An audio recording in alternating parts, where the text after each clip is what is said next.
Welcome to the deep dive. Today we're taking a bit of a shortcut to fluency. We're doing an in-depth exploration of something super practical, really valuable for everyone. How to actually improve your English listening and speaking for, everyday life. Exactly.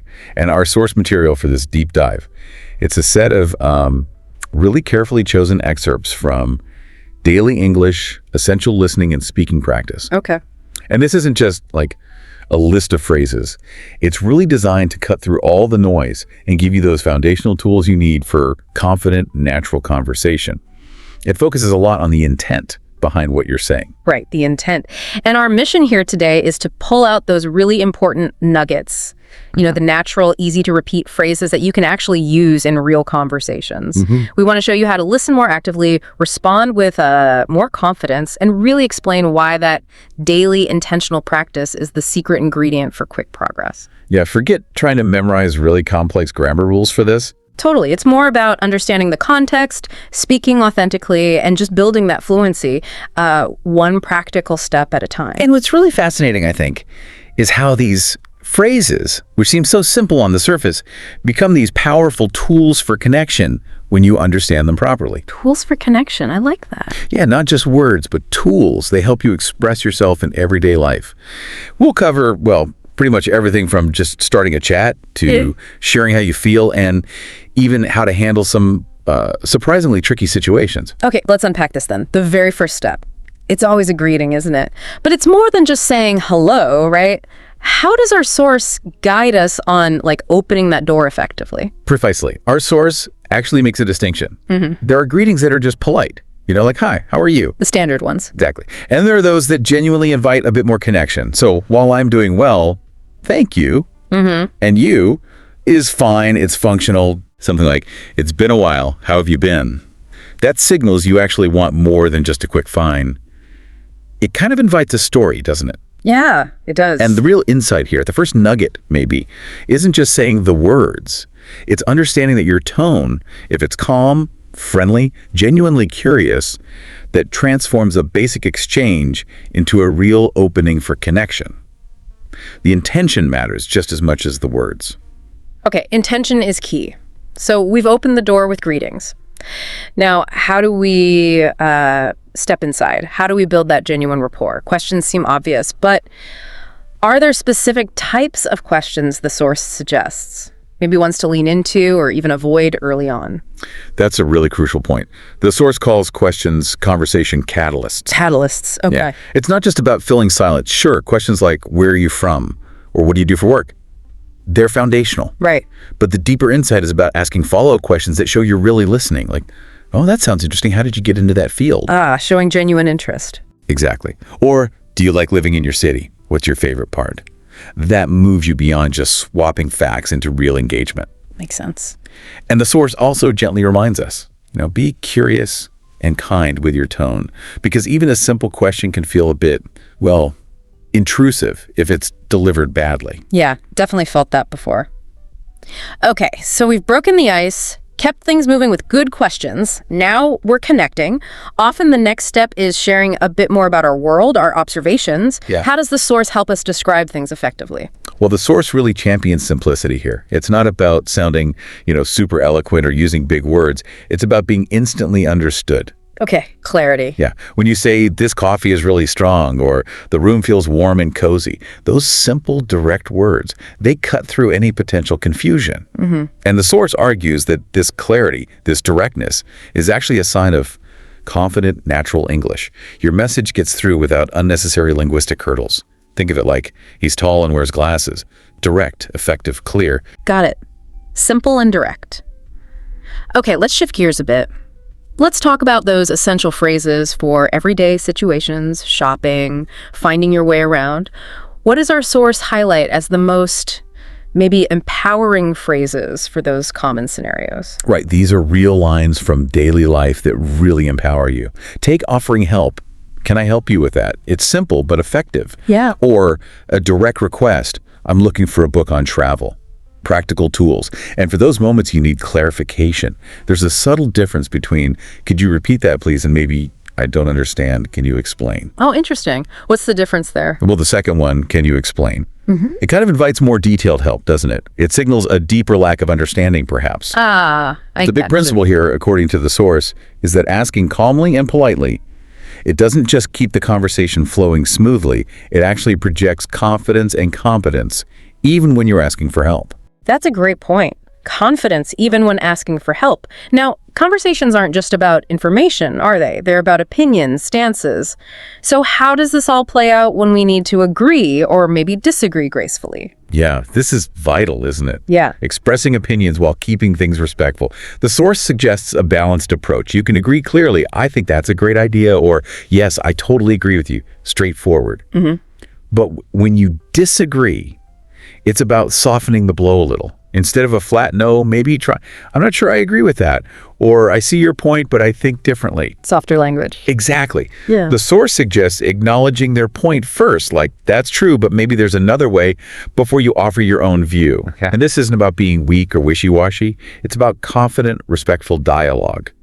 It shows emotional intelligence, valuing their viewpoint, even if you disagree. Right, respecting the other person. Now, beyond opinions, expressing emotions is a huge part of sounding natural in English.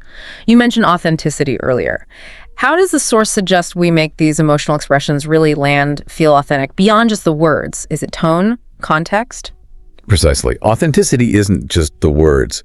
The source emphasizes the congruence. Yeah. The match between your words, your tone, and the whole situation. Congruence, okay. Yeah, saying I'm feeling really happy today with a genuine smile, maybe a bit more energy in your voice, that conveys way more than just the words. Sure. It's about being present, allowing your inner state to kind of subtly inform how you speak. Makes it resonate as honest. Right. And similarly, for something like, I'm a little nervous about the meeting, the source suggests maybe a slightly softer tone, perhaps a little pause, that can make the feeling more relatable, more authentic. It builds connection, not just sending information. It's about letting your true self come through, simply and clearly. Letting your true self come through. I like that framing. Okay, let's talk about the future. Planning ahead is a big part of daily life. Our source gives us good ways to talk about plans. Now, I know lots of learners get kind of bogged down in future tenses. How does the source simplify this for natural conversation? Well, it breaks down how different ways of talking about the future show different levels of certainty or intention. It makes the future tense feel surprisingly intuitive for daily use, actually. How so? Well, like, I'm going to visit my grandparents tomorrow, often implies it's already planned, a decision's made. Right, going to feels planned. Exactly. Whereas, I'll meet my friend at 5 p.m. That could be a spontaneous decision, or maybe a promise you're making right now as you speak. Will can be more immediate. Okay. Or for something less certain, I might travel during the holidays. Might shows possibility, not a firm plan. Got it. Understanding these subtle differences, as the source points out, is really key for natural, precise communication.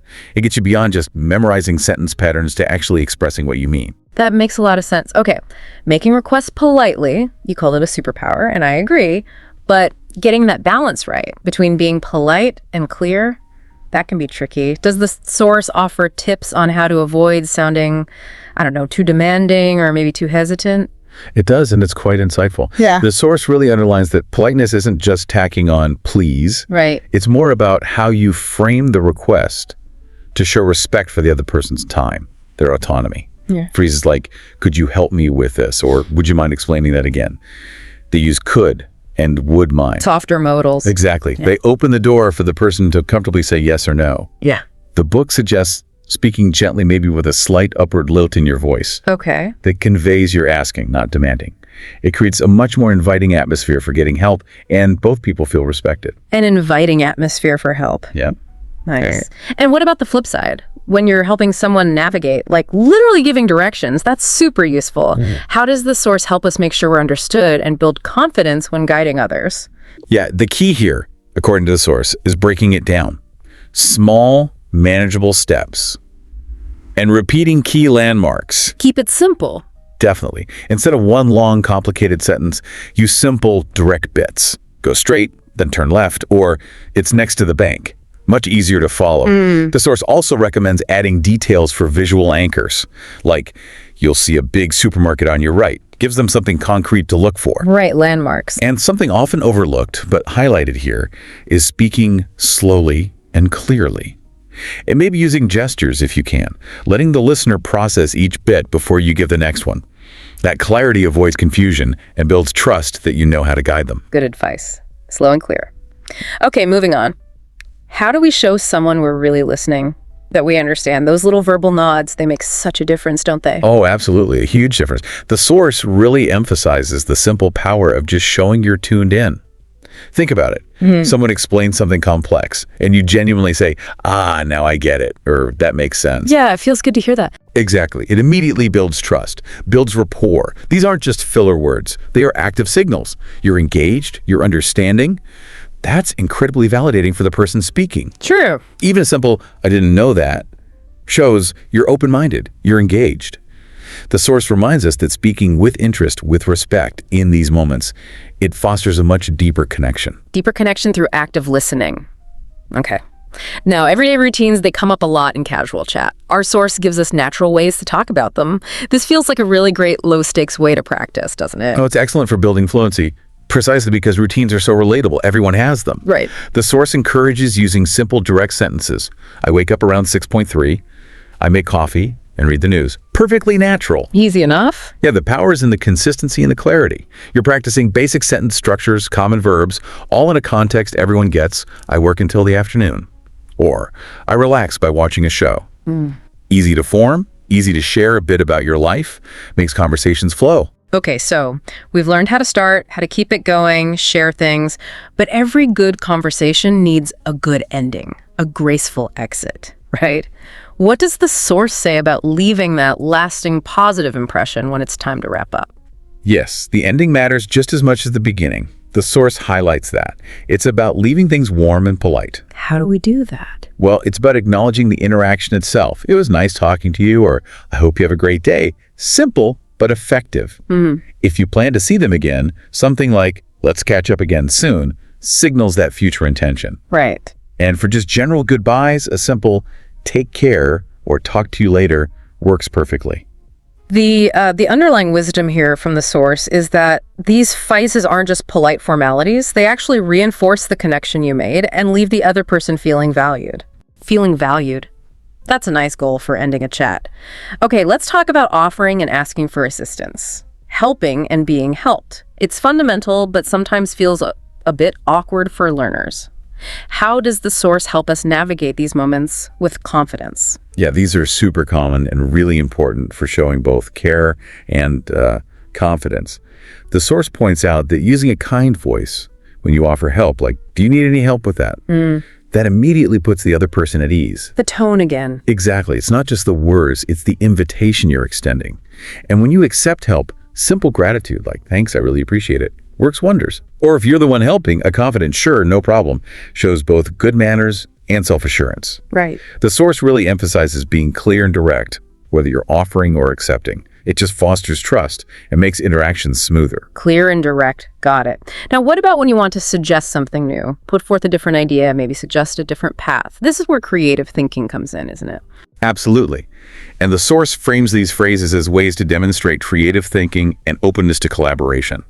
That's crucial in dynamic conversations. So it's not just about having the idea. No, it's also how you present it. Instead of just stating it baldly, you can introduce it with a collaborative feel. Here's what I'm thinking. Or maybe we can try something new. Okay, inviting them in. Yeah. Or to suggest changing strategy. Why don't we take a different approach? Wow. Or what if we do it step by step? The source reminds us that speaking your thoughts clearly, politely, inviting feedback, that's how you grow in a conversation. It shows you're confident but also open. Confident but open. I like that balance. And on a positive note, when good things happen to others, how do we react? How do we celebrate with them? This feels like an area where sincerity really needs to shine through. Oh, sincerity is absolutely key here.